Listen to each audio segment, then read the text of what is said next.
What we're going to look at today is understanding business models. We'll look at exploration of those various different business models you might want to consider. There's so many of them, so I'll try not to fly too quickly through them all. And also the importance of aligning what business model you choose with your own values and your own business vision as well, because there's no point you choosing a way to do business that kind of goes against your own ethical approach. And in the world where sustainability, ESG, equality, sustainability and governance are so important, there's no point going forward with a business that you can't wake up every day and feel great about. So let's understand what business models are. First of all, business models really are kind of a framework, a bit of structure or scaffolding, if you like, for creating value for people to buy things and then generating revenue from that value, creating products and services, things like that, and getting us to a point where you can then look at creating revenue to come through your business. It's also essential for transforming ideas into profitable ventures. We always want to be able to do that. And it also shapes the way that your business generates and competes in a market up against others. Things like trying to work out what your what your business model is also trying to walk yourself through what your point of difference is, what makes you different from everyone around you rather than just a copy like everyone else will be. So you might find that in some cases where you're going, well, I'm looking at it trying to be someone who is, let's say, wanting to be a bookkeeper because you've worked in a bookkeeping or accounting firm before and you want to take that on. We wouldn't call it a startup necessarily, but it is a business model. And that business model is very well, tracked out. People have done it before. But there is a certain way of operating that kind of business, the way you charge for your services, the kind of services you'll have and how you build them, that all comes from, excuse me, comes from the way that you will start to make that money and have it come through to your bank account. Now, on top of all that, a business model is something that is core to your business's success. It also is something which allows you to scale, but beyond just your ability to earn dollars between 9 and 5. So what we don't really need to these days restrict ourselves to is how much can I make per hour? Because it comes to a point where to make your time pay for itself and for you to be able to make the money you need to survive, that the market may not be willing to pay the money you want. Now, two ways you could look at that. You could say, well, if they can't afford me too bad, at least someone will be able to. And you could have a smaller amount of higher paying customers, a more premium, bespoke or boutique kind of service. Otherwise, you can go a lot cheaper and then scale it out by using other methods like outsourcing to places where people's time is a lot cheaper in Australian dollars, at least. And a lot of that happens with virtual assistants in places like the Philippines and India, Pakistan, Bangladesh, even South America and South Africa as well.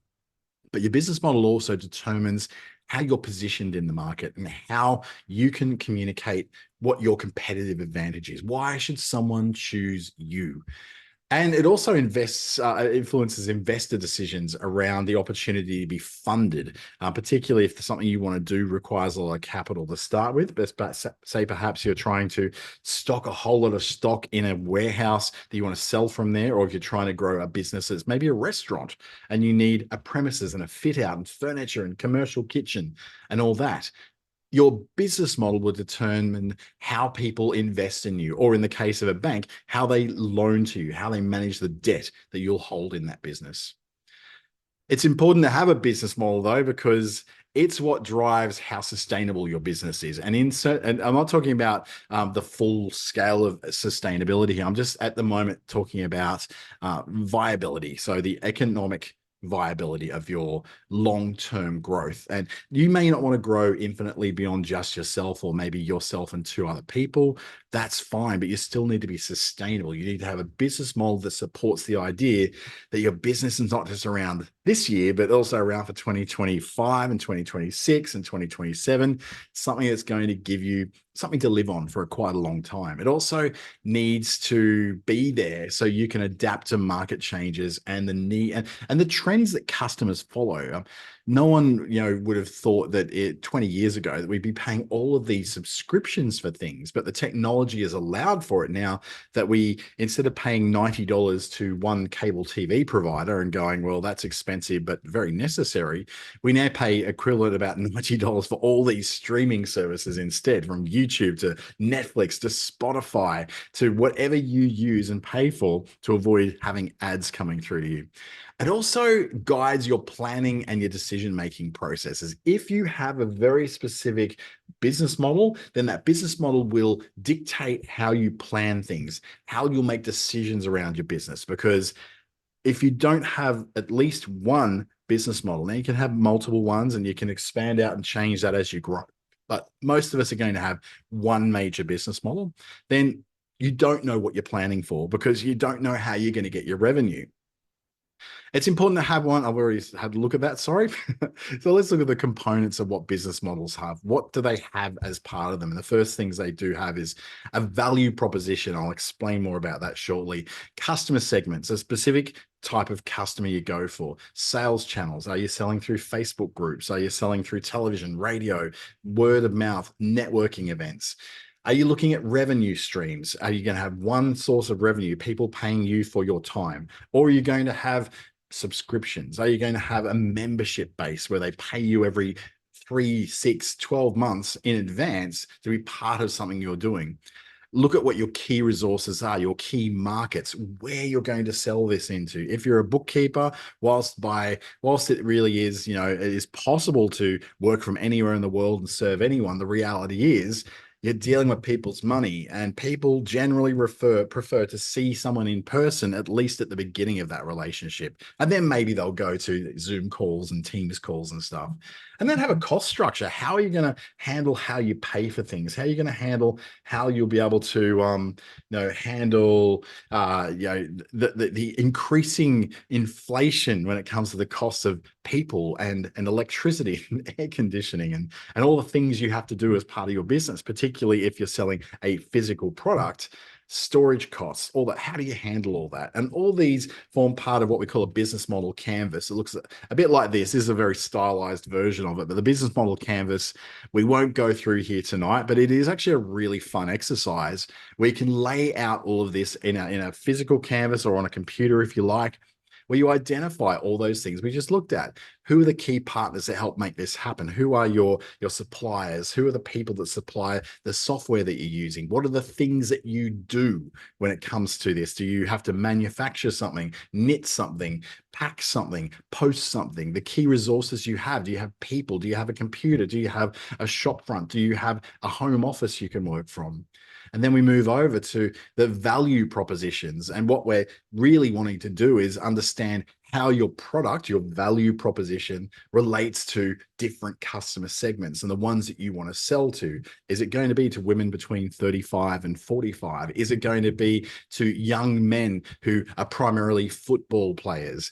Whoever that customer segment is, that value proposition has to relate to that particular segment of customers through the relationships you build with them, as you see at the top there, and through the channels that you choose to reach them. You're probably not going to reach too many football players through Pinterest, but you will probably reach them through something like Instagram, to a lesser degree Facebook, but TikTok is really big in that segment. So you might go, well, I need to reach them through there, or I need to become a member of a football club as a supporter, and then I might be able to reach them through the direct network connections there. Finally, then the cost structure, as I said, managing your expenses and where they're coming from. How do you keep those costs so that the revenue you're making ends up being more than what the costs are that you're spending? And I know that's I make it sound so easy in about 20 seconds or less. But trust me, I didn't really get on top of my cost structure probably until the last 2 years. In the meantime, I've had months where I make tons of money, months where I lose tons of money. It was just wild until I got those cost structures under control, especially when it came to my cost of human resources. It was just at one point, 30 people, 30 staff. And you can imagine how much 30 staff costs. That's a $1.5 to $2 million business. Crazy, I know, when you think of it that way. So your value proposition is pretty central to getting your customers and keeping them with you as well, because it takes what their needs are, looks at what you're capable of delivering, and marries those two things together. It's like you produce something that they need, or you produce something and find someone who needs it. Either way, it needs to be balanced. You can't just say, I'm going to do this thing. I have no idea whether anyone wants it, but I think it's cool, and then get out there to the market and nobody wants it. That's just not a business. That's a hobby. That's something where you can go, well, it's a hobby I went to learn. I've now got a certificate for it. No one really needs this skill or wants it, even though I think it's going to change their world. But the customer just doesn't simply want it. You can go a lot of ways of maybe educating the market gradually by that, by networking your little tushy off, or going to places where you have more likelihood to be heard about what your service or product is. Or you just have to accept that there's not going to be ever a market for you, say, let's say in Darwin, because it's too small to be able to support that kind of service. It also is something that differentiates you from others who do the same thing. So I go back to the bookkeeper analogy. If you're a bookkeeper and you're up against every other bookkeeper in town, what is it that's different about you? You say, oh, well, I've got great customer service. Well, that's table stakes. That's not a difference. Everyone should have great customer service. Oh, I'm available anywhere in the world. Give you a clue here. Every bookkeeper is now, because every accounting system and invoicing system is now available in a cloud version, and everyone can get onto Zoom and Teams. So that's not unique anymore. It comes down to, and I can't tell you what would be unique about you, except for the fact that you will know that there's something in your own values that you deliver that nobody else does, or at least you're not aware of anyone else doing that. So it also is about how you deliver your value to the customers. You align your products and services with what those potential customers want, need, expect, have a pain point about, are utterly frustrated by, that you solve for them. And that sort of thought, going into a rather than going into, I've got this amazing thing that I want to change the world with, and then nobody takes it up. You think of, well, what is it that I do that I'm capable of doing, capable of selling, capable of sourcing, that fits a need that someone already has? Because when you do that, when you align your products and services with what people actually want, the customer experience and satisfaction is stunning. It really is, because you'll have someone come to you and say, oh my God, at last, I've found something that solves that. And that is what then cultivates loyalty and people going out and literally sharing you with others.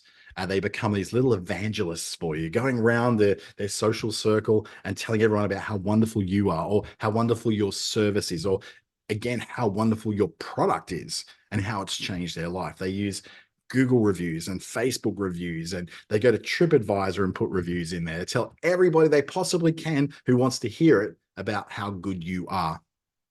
Now, your profit formula is essentially, it's like the income versus your expenses, and making sure there's a positive cash flow there to be able to support that. But it's really that blueprint for generating revenue and controlling your costs. And this is how you determine your price and what we call a profit margin. So your pricing strategies can't just be, oh, I'm going to come in at 75% less than my competitors because I've got no overheads, because I'm working from home. Because you'll soon find that that's not sustainable. Trust me, that's where I started. I came into the Darwin market selling websites at $99 each. I ended up working for about $9 something an hour once everything was said and done. And it was certainly not something I could live on. I had to have a full-time job in the side to do it. Now I'm doing a lot of bigger contracting, like for the Darwin Innovation Hub and the Paspalis Innovation Investment Fund and Charles Darwin University and the Trade Investment Commission of Queensland and Tourism Central Australia and Tourism Top End, the Northern Territory government, all these places, they've got these little contracts here and there that then generate my revenue for me and have an incredibly low cost. Now, they require my time, but I tell you what, when I'm producing all the things I produce for them, it's not just me doing it. I've got a cost management structure, which means that I'm too expensive to do all the work. So I then outsource that to other people to do that background work for me. It comes back to me. I make sure it's compliant. I make sure it's got a good quality, and then I can push it out to those various people that I work with. And that's been essentially what my profit formula has been. In order to get my profit up without raising my rates to a stratospheric level, I've got to find a way of getting around the limitations of me only being able to work for up to 10 hours a day. You might look at that and go, holy crap, 10 hours a day, it's way too much. Well, sometimes it's 7 days a week at 14 hours a day when it's needed, but not always like that. It's also critical for the stability of your business and allows you to grow if you want to grow. Your profit formula has to simply be something that you work out that allows you to have a gap between your costs and your revenue. And you will do all sorts of things with that. Now, some people, their profit formula is to reduce their costs to the lowest possible level. Others is to increase their cost, or their pricing to as high a level as they possibly can. That way they can serve less people with more quality, more time, and be a premium provider of something. So you can choose whichever way you want to go. You might want to be, very, very affordable and very accessible, or you might want to be very exclusive and only for a certain set of people. It's certainly easier to work with a higher level of client. I've always said that the smaller the client, the bigger the problems, and that's certainly been my experience. But then again, you could hit that really big client that has massive expectations that really trouble you and really cause you problems. So no profit formula is perfect. You find the one that works for you, and you need to balance those costs and revenue streams, identifying where your primary revenue sources are and the primary costs, where they're coming from, because there's going to be one or two things that drive 80% of every revenue. I like to have a nice even spread. I don't like having anyone have more than 80%, even more than 50% of my revenue. At the moment, I've got one particular whale that's taking up about 60% of my revenue. So what I'm trying to do is vary that a bit more, because the reason is I want to be sustainable over a period of time. If I lose that one big client, that's 60% of my money gone very, very quickly in one fell swoop. I don't want that. So you need to then optimize how you spend your money to allow you to have profitability and some kind of sustainability as you're going forward. In my case, lots of little fish, rather than one great big whale. And also balancing short-term gains with long-term financial health. Now, this could be a lesson for life in general, balancing the need to get immediate gratification with having some sort of long-term health in your life. I'm just recently turned my health around in quite a dramatic way, and I'm now gymming, every single day of the week, and going for like treadmill runs and all that. And I haven't exercised in 5 years. But for me, it's about a short-term pain for a long-term gain. Just like in your business, you might have to take a short-term pain of not spending on business cards and merchandise and people to design your logos and wonderful stationery and stuff, in terms of waiting till you're in a position to afford those things. Consider you're a no frills outfit until you can afford the frills, because that's going to help you to balance those costs and keep your revenue nice and intact. Now, the strategies for profit maximization that come from quite innovating your pricing models and revenue channels, getting very innovative about it. So not just going, oh, I'm just going to sell it for more money. It could be looking for cheaper sources of labor, cheaper sources of product, cheaper sources of software, using things like AppSumo to get lifetime versions of software, rather than buying Adobe or some sort of really highly expensive subscription software. I use that in many cases, but when it comes down to it, Canva is one of my big costs. I'm not really that big. It's like 20 bucks a month or something, 19 bucks a month. It's not that bad in the bigger picture for the money I make, because of the things I'm able to do with it. Maybe streamlining your operations. Have you got too many people that you need to sort of put someone aside and you've got too many of them? Or expanding your market reach and customer base. That's very a McDonald's way of looking about it. Just get more restaurants to reach more people, and the more people you've got, you can maintain a lower cost for the products you're selling, simply because you've got millions of burgers being sold, as opposed to 30 burgers a day in a small boutique burger barn, where your customer base needs to pay a lot more in order for you to make any kind of money to live on. So your key resources section in that business model canvas is about categorizing what kind of resources you have, your people, your financial capital in the background, physical resources, like rent, premises, computers, stock, and then your intellectual resources, the things that you own, the ideas you have in your head that can potentially be trademarked or somehow protected in some way. And then you allocate resources from each of those little bits and pieces that you've got in a formula that has the maximum possible impact on maintaining your higher revenue and your low costs, ensuring that you have enough availability of all those things to get the business running and keep it running. If you don't have enough people, you can't get the work done. If you don't have enough money, you can't afford the things that help you to grow, and you can't afford the people. If you don't have the space, you don't have somewhere for people to work, you've got to figure out how to make them work from home. It's always just a give and take game. You just work it out yourself. It's when you start listing it down in something like a business model canvas, that makes a lot of sense. It's on a spreading big piece of paper that you can go, that's where my problem is. That's the thing I need to solve. Now, managing your resources to optimize your performance means taking a bit of strategy in there, making sure that you've worked out what the path is to get from where you are to where you want to get to be with the resources you have, and making sure that that balance you find aligns with what your goals are and your vision and your values. Because if you do it just for money, it's not going to last long in your head. You won't keep waking up every morning just for the money. Honestly, if you want to do that, go work for the government, because it's a way easier thing to do. There's also a continual assessment and reallocation based on that performance as well. Your processes within your business, another important part. And that's where we start to look at understanding what they are. Like, what are the processes that you need to put in place that make it absolutely critical to your operations? What's going to keep you going? What's going to keep you growing? How do you, one of the things you can do if you're working online a lot, you basically get something like Loomly, or you get some kind of thing that's going to record your screen as you're doing things.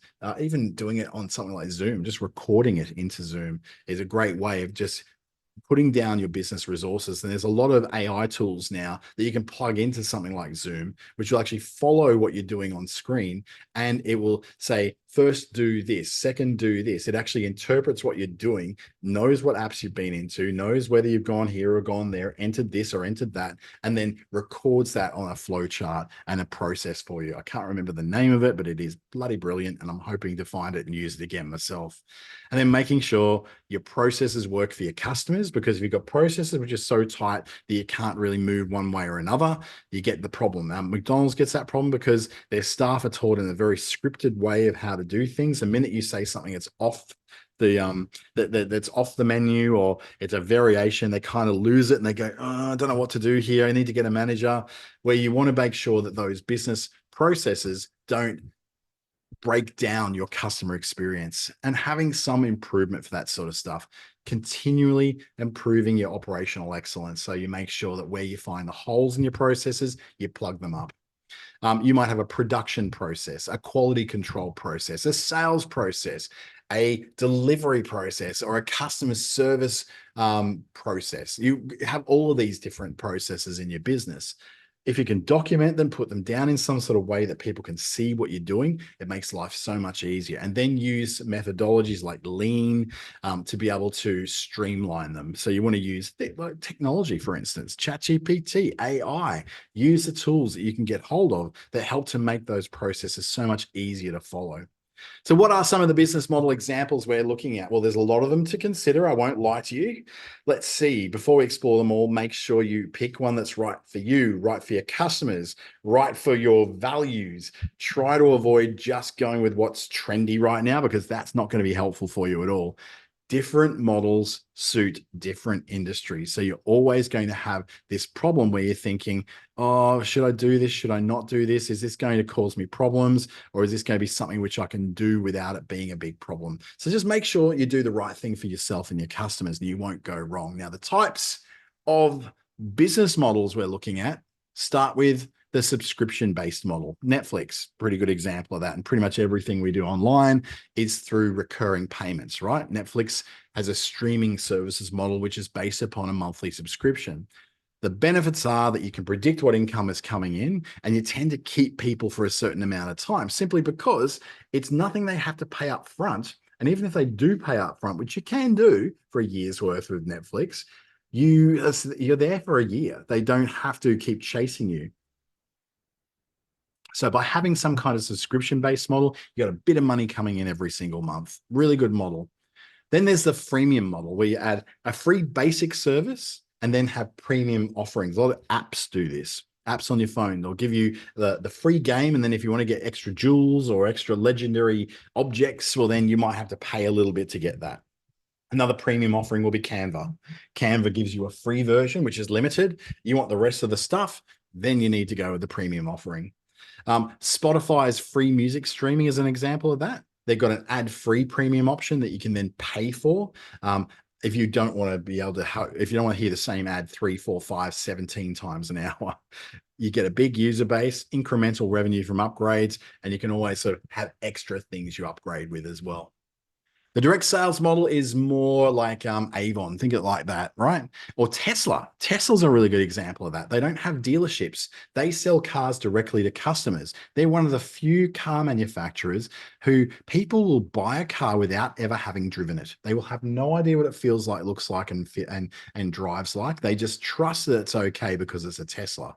Selling directly to your customers means you don't have middlemen. You don't have people taking extra cuts. So it generally means your profit margin's higher because you're not paying dealers and you've got a direct customer relationship. So if you're making something yourself and posting it out, you don't have to go through Amazon or Apple or Facebook and lose money on advertising or some sort of cut of the revenue because you're using their way of doing things. Well, that would be what selling directly is. That's like Avon as well. You're selling directly to people in their homes. E-commerce marketplace model is using things like Amazon as an online retail marketplace. It's got all the reach of the world, very scalable, and they have lots of different ways you can manage the revenue through there, whether you're using Amazon fulfilled by Amazon, which is their method of stocking your stuff in their warehouses for quick delivery out to your customers, or you can sell it where you do the distribution and logistics, and it doesn't quite cost you as much to sell on there, but you're also probably not going to be found very easily on that big system either. On-demand service model would be Uber. Whenever you want it, you order it, you get it in real time. It's usually quick. It meets a customer's like right now needs, and it can scale out quite far. You've got lots of flexibility. So if your on-demand service model could be a localized version of Uber in your city, well, then that's something you can start up. But you're up against a big competitor in Uber and Ola and Didi and all those other ride-hailing services as well. The franchise model is like McDonald's, a global fast food franchise network, which you can grow so quickly with that. You can reduce the risk. There's not a lot of McDonald's that ever go out of business, and you've got the leverage of working off a brand that's already established wherever you are and very, very well known. It's got the method to do things. You don't have to think of anything except for just how to just keep it running. They've got everything set up for you, but your average McDonald's restaurant is going to cost you about $5 million to set up. So just bear that in mind. It's maybe a very, very cool model to have, but franchises cost money to set up and ongoing licensing fees and percentage fees often of your takings too. The advertising-based model is generating money through advertising. So you might advertise products through your Instagram account. If you're an influencer, you could, well, TV and radio are the perfect example of this. Or Google, they have lots of people coming to their search engine, so they can sell ads in that search engine. Very, very scalable. You can make massive, massive revenue, and especially in the online age without too much investment. That said, though, you have to generate lots of traffic to a website to get people to want to actually pay you to put ads on there. So is it a viable model? Well, you've got to find an audience first, and that's a whole different thing. Now, being agile when it comes to your business models is very important simply because things change, right? You may need to change things up. Like Netflix has moved to an ad model. You can pay less for Netflix every month, but you have to see their ads. And to be quite honest, I think I'm so used to not seeing ads on TV that I don't tolerate ads. When I'm at my parents' place and they're watching reality TV on channels 10, 7, and 9, and these ads are constantly coming up at 17 minutes an hour, holy crap, I can't deal with it. It's just something I don't deal with well anymore. Woolworths, for instance, has added a marketplace outside their own stores. You can buy things from Woolworths online now that aren't stocked in the stores. So, for instance, I went to buy a portable induction cooker top. and it was just one that I could take in the car or take camping or something like that. But they don't sell it in the store, yet they sell it online. So you have to order it and it'll arrive here, being where I am in Darwin, a 6 week process or something like that. Or it could be banks moving away from branches simply because people don't need them much anymore. I know when you need a branch, it's good to know it's there. But honestly, I haven't been into a bank branch for over 20 years. So I don't know why people go into bank branches, I guess to deposit coins, or like, you don't even need a branch to open an account these days. So I'm not really sure what they're used for. But banks have now moved into a lot of these kiosks for a little bit of customer service, or the service center for banks is now more about loans and their financial products rather than just for banking. Um, it might bring on change if the trends in business model innovation happen. You might just find there's a new business model that comes up. You can go, that's a great way of making money. I could work off that. I'm not sure what kind of new ones could come, but then no one expected the subscription thing to come through. So as such a dominant trend in business models, you might also find that in order to sustain some level of competition with your competitors, you have to change your business model. If you're doing everything that's only in person and not doing it online, then you need to make that change. I'm doing that right now. Like, I can't always get a big group of people to come into the Darwin Innovation Hub to teach them in person. So I can reach more people in more ways and have a lot more impact in the area that I want to have an impact by going online, changing my business model as well. And look, responding to changing market dynamics and consumer preferences, you might find, and a lot of people find this now, that subscriptions are something they want to try and get away from. So there's some people who are like, no, I'm not paying another subscription. I either buy it and I own it, or I don't get it at all. So that's something which a lot of Gen Z and millennials have done when it comes to music. They don't want to rent their music from Spotify. They want to own their music on vinyl. Of all things, they want vinyl because it's ironic and retro. And yeah, I can never work out that generation, to be honest. Sometimes the role of technology will change things as well. You can use social media to reach audiences you couldn't before. AI is now having a big role in customer service. When you're talking to a chatbot, they're getting a lot better now. They used to be really, really bad. They're getting a lot better now. In fact, one of the people that I follow and work with on a regular basis has created a chatbot that basically reads their website and can answer questions about any of their products, any of their thoughts, any of their opinions, based upon the blogs and the products that are in that website. It's pretty amazing.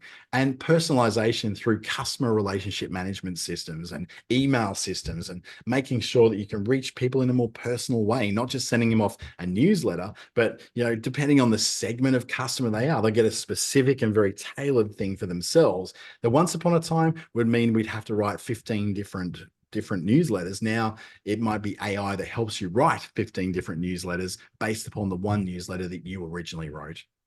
There's also the sustainable and social impact models of business as well. And this is where Tom's Shoes, for instance, do a one-for-one giving model. You buy a pair of shoes, they give a pair of shoes. Zambreros does this at their Mexican, the chain. They do a meal for a meal. You buy a meal, they give a meal. Who Gives a Crap gives 50% profit donation to charities that help provide water supply and healthy toilet infrastructure in places where that doesn't exist. If you don't know Who Gives a Crap, it's a online subscription service, that subscription thing again, for toilet paper. Right, it's made from bamboo, or it's made from standard toilet tissue, and everything's recyclable, everything's compostable. Nothing in there is wrapped in plastic. It's all just wrapped in paper. So that's their particular model. Hybrid models might be Apple. They've got product sales, but they also have to have subscriptions, and they've also got some services in there as well. They don't just do one thing alone. They don't just sell hardware, they sell subscriptions and services on top of that. Woolworths has retail, hospitality, they own pubs, they own liquor shops, they own a software platform now that's used for being able to manage logistics and stuff. They're a software developer now too. The benefits are that you diversify where the revenue is coming from, so you're not so vulnerable to things changing in just one revenue model that you might have. So if you're just selling your time for money, then if things change drastically and no one's paying for your time anymore, the idea is to have something else that will keep going. And it's a very different way of looking at the workforce than what we're used to, which is like work for the same place for as long as you can, work one job, work a 9 to 5, go home, have all your time off. Now we're looking at that going, that doesn't really work that well anymore because the economy is very unpredictable. Things are not the way they were. Having a job does not guarantee any kind of security whatsoever. And I learned that back in 2017 when I was with a company for 13 and a half years who suddenly just made me redundant and I was gone and I wasn't prepared for it. I walked away with a payout, but yeah, there's not much to live on. The benefits very much outweigh the sacrifice you may have to make. The challenges with these innovative models is they need to navigate the market and you need to see whether your consumers, your customers actually want to work with you on that. If you're going to charge subscriptions, then make sure they're going to be happy with that. Balance your innovation with feasibility. So make sure you're actually able to pull it off. Subscriptions aren't the easiest things to run. You can run them through Stripe and PayPal. Yes, you can do that. But if you don't have those services, how you run subscriptions is actually going to be a lot harder for you if you're just constantly sending out invoices to people to pay. Gary Vaynerchuk has a particular model that he uses called the jab, jab, jab, right hook, which is the triple JRH. Jab, jab, jab. It's very boxing thing, you know, jab, jab, jab, right hook. Except I just went jab, jab, jab, right hook, other way around. That's right. Right, this is my right hand. He has that model because he's like, provide value, provide value, provide value, and then people will come to you and support you when you do ask to sell for them to buy something. So the idea is prove your ability to be able to deliver, and people will come to you. And then when you do ask for them, then they'll be there ready to support you. Alignment with your vision is so important because you need to work out what you want to achieve. Do you want to make money? Do you want to free yourself from the shackles of the corporate Australian environment? Do you want to be more sustainable, governance, environmental and social sustainability, or what we call the triple bottom line, which is being, you know, financially sustainable and ecologically sustainable and socially sustainable as well? Are these things important to you? All of those things will factor into what business model you're going to choose. Like I said earlier, no point in choosing a business model that you can't feel happy about and with a very, very clear conscience, because you won't want to keep doing it. Now, my own personal business model is based upon my values. So my vision is to help businesses to save the world, because I have a core belief that only business can save the world. Not-for-profits can't do it. Charities can't do it. Governments, God, they're just too indebted to everybody to do anything. So I look at that and go, well, it's only businesses that really are positioned to be able to save the world. So my job and my vision is to help those businesses to save the world. And that means I've got then a mission, which is down the bottom here, to provide businesses with the digital and entrepreneurial skills to achieve their goals through free classes, premium custom coaching, and partnerships with those who can connect me with those businesses. So it's all about collaboration, a freemium model, then a premium model on top of that. And that's what you will do for yourself. And that's why we have visions and missions in businesses. It's not just for pretty words, but it really aligns with what you are and what you want to do and how you feel and what your values are, what your ethics are, what the things are that are important to you. For some people, there's a spiritual religious thing that they have at the core of their vision. For some people, it's a very a personal thing. I want to leave behind a legacy for my kids. I want to leave the world in a better place than what I found it. So whatever your vision happens to be, that's what's going to drive the decisions you make about your business model. And my business model is right there in my mission. Free classes, premium custom coaching, and partnerships with those who connect me with those businesses, like the partnerships I have with CDU and with the Northern Territory Government and Darwin Innovation Hub and the Queensland Government and the South Australian Government, the Western Australian Small Business Development Corporation, all those places that I work with to be able to help me to achieve what my vision ultimately is. So this is what I do.